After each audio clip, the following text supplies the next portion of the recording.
আজ আমরা ক্লাস 7-এ বিজ্ঞান বিষয়ে মানুষের খাদ্য সম্পর্কে জানলাম।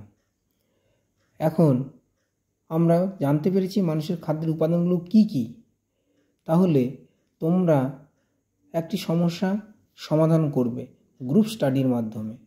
সমস্যাটি হলো তোমাদের খাদ্য উপাদানের মধ্যে প্রোটিন জাতীয় খাদ্য উপাদানটি যদি না থাকে তাহলে কি হবে।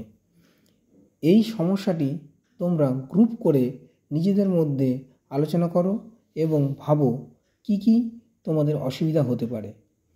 এই ভাবনাগুলি সকলের মধ্যে তোমরা বলাবলি করে আলোচনা করে খাতায় লিখে ফেলো এবং আমাকে জানাও।